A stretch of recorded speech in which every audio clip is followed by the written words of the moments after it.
ತೀರ್ಪು ಪ್ರಕಟ ಆಗ್ತಾ ಇದೆ. ಸೊ ಹೀಗಾಗಿ ದೇಶದಾದ್ಯಂತ ತುಂಬಾ ಕಟ್ಟೆಚ್ಚರವನ್ನ ವಹಿಸಲಾಗಿರುವಂತದ್ದು. ಬೆಂಗಳೂರಿನಲ್ಲೂ ಕೂಡ ಇನ್ನು ಶಿವಾಜಿನಗರದಲ್ಲಿ ಯಾವ ರೀತಿಯಾಗಿದೆ ಭದ್ರತೆ ಅನ್ನೋದ್ರ ಬಗ್ಗೆ ಕಂಪ್ಲೀಟ್ ಡೀಟೇಲ್ಸ್ ಅನ್ನ ನೀಡ್ತಾರೆ ನಮ್ಮ ಪ್ರತಿನಿಧಿ ನೇರ ಸಂಪರ್ಕದಲ್ಲಿ ಜಾಯ್ನ್ ಆಗ್ತಾ ಇದ್ದಾರೆ ಮಂಜು ಆರ್ಯ. ಎಸ್ ಮಂಜು, ಯಾವ ರೀತಿಯಾಗಿದೆ ಭದ್ರತೆ ಅಲ್ಲಿ ಶಿವಾಜಿನಗರದಲ್ಲಿ?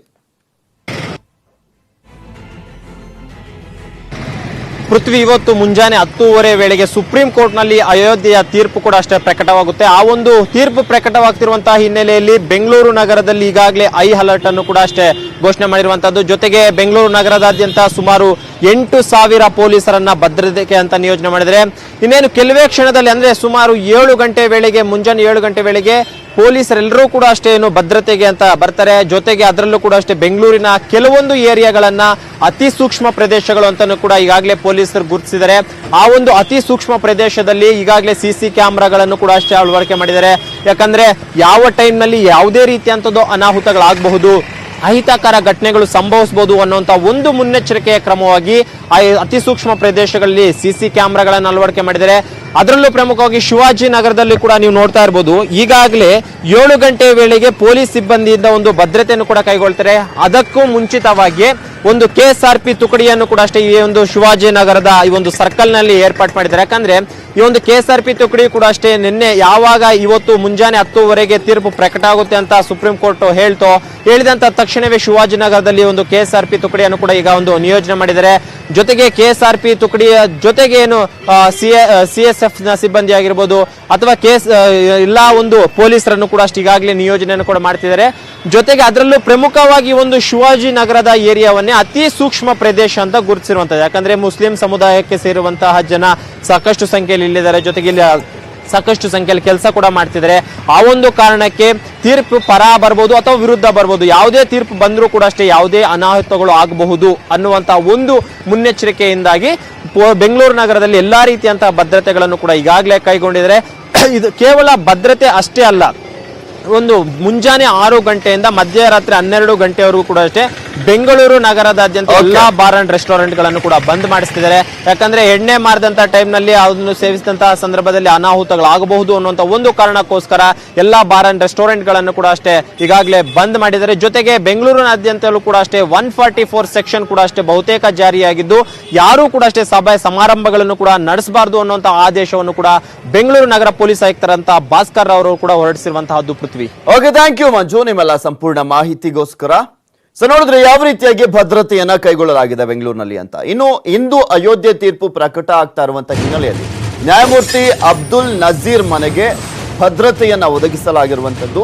ಸುಪ್ರೀಂ ಪಂಚಪೀಠ ಕಮಿಟಿಯಲ್ಲಿ ಇರುವಂತಹ ಒನ್ ಆಫ್ ದಿ ನ್ಯಾಯಾಧೀಶರು ಇವರು ನ್ಯಾಯಮೂರ್ತಿ ನಜೀರ್ ಅವರು. ಸೊ ಹೀಗಾಗಿ ಅವರ ಮನೆಗೆ ಭದ್ರತೆಯನ್ನ ಕಲ್ಪಿಸಲಾಗಿದೆ.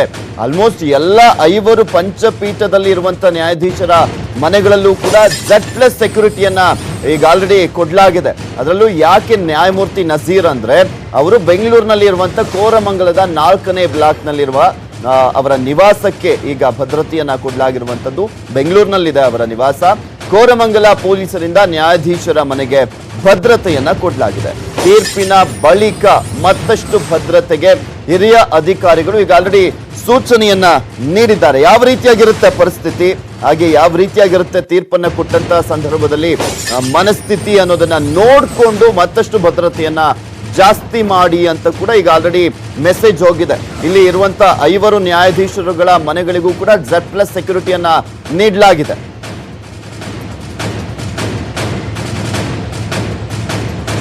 ಯಾವ ರೀತಿಯಾಗಿ ಭದ್ರತೆಯನ್ನ ನೀಡಲಾಗಿದೆ ನ್ಯಾಯಾಧೀಶರ ಮನೆಗೆ ಅನ್ನೋದ್ರ ಬಗ್ಗೆ ನಮ್ಮ ಪ್ರತಿನಿಧಿ ಮಂಜು ಆರ್ಯ ಕಂಪ್ಲೀಟ್ ಡೀಟೇಲ್ಸ್ ಅನ್ನ ಕೊಟ್ಟಿದ್ದಾರೆ, ಪ್ರತ್ಯಕ್ಷ ವರದಿಯನ್ನ ಕೊಟ್ಟಿದ್ದಾರೆ, ನೋಡ್ಕೊಂಬರ್ರಿ.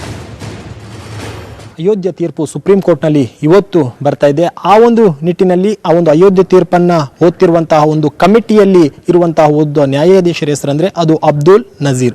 ಆ ಒಂದು ಅಬ್ದುಲ್ ನಜೀರ್ ಅವರ ಒಂದು ಸಹೋದರನ ಮನೆ ಕೂಡ ಅಷ್ಟೇ ಬೆಂಗಳೂರಿನ ಕೋರಮಂಗಲ ಠಾಣಾ ವ್ಯಾಪ್ತಿಯಲ್ಲಿದೆ.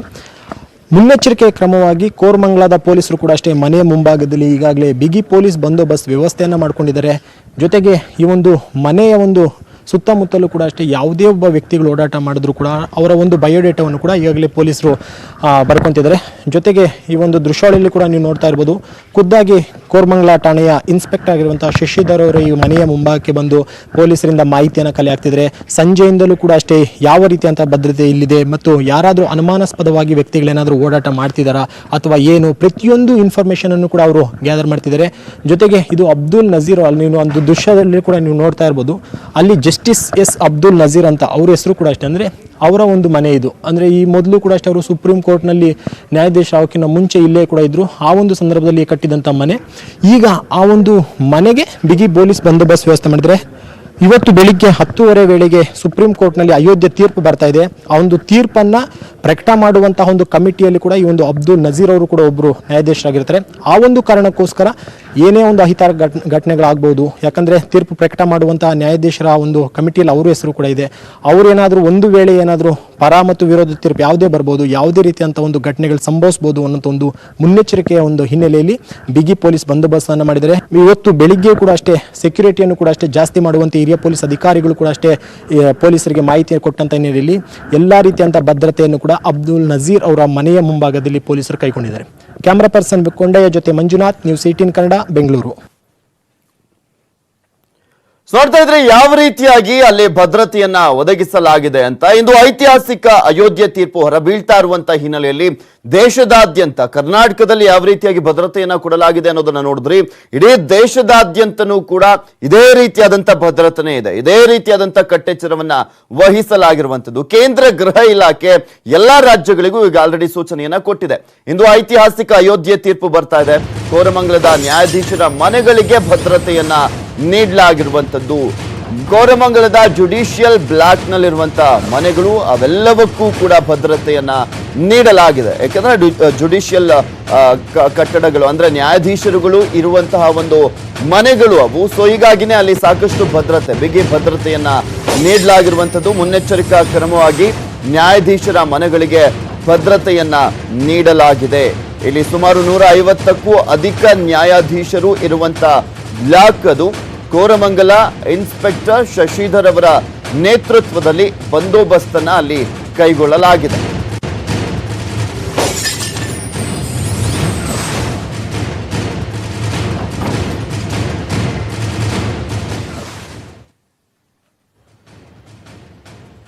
ಇನ್ನು ಅಯೋಧ್ಯೆ ತೀರ್ಪು ಏನೇ ಬರಲಿ ವಿಜಯೋತ್ಸವ ಬೇಡ ಅಂತ ಪೇಜಾವರ ಶ್ರೀಗಳು ಹೇಳಿದ್ದಾರೆ. ಮೆರವಣಿಗೆ ವಿಜಯೋತ್ಸವದಿಂದ ಘರ್ಷಣೆ ಆಗುತ್ತೆ.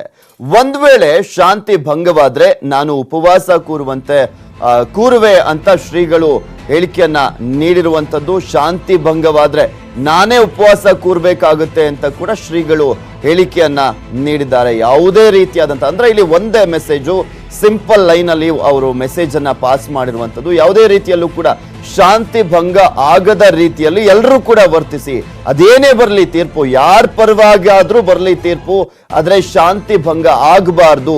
ವಿಜಯೋತ್ಸವ ಕೂಡ ಆಚರಿಸಬೇಡಿ, ಯಾರು ಕೂಡ ಮೆರವಣಿಗೆಯನ್ನ ಮಾಡಬೇಡಿ, ಘರ್ಷಣೆ ಉಂಟಾಗ್ಬಿಡುತ್ತೆ.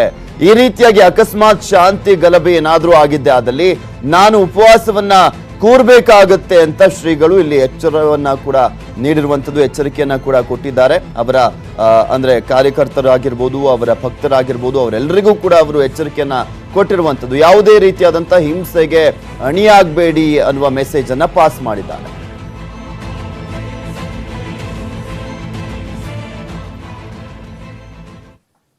ಇದು ಪೇಜಾವರ ಶ್ರೀಗಳು ಹೇಳಿದ್ದಾದ್ರೆ, ಇನ್ನು ಪ್ರಧಾನಮಂತ್ರಿ ನರೇಂದ್ರ ಮೋದಿ ಅವರು ಕೂಡ ಸಂದೇಶವನ್ನು ರವಾನಿಸಿದ್ದಾರೆ.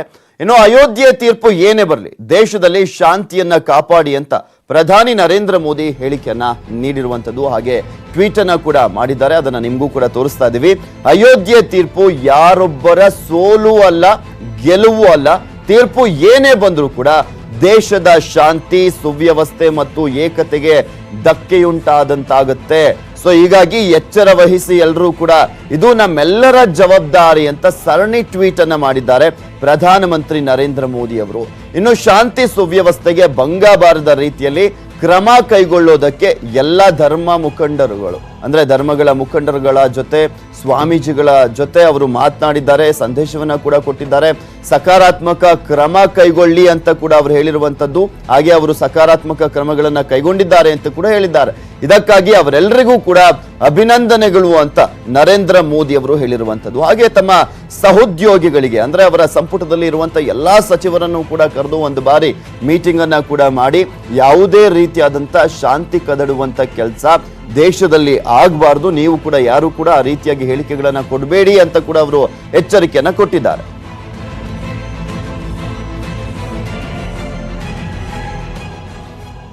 ಮತ್ತಷ್ಟು ಅಪ್ಡೇಟ್ಸ್ ಅನ್ನ ನೀಡ್ತೀವಿ.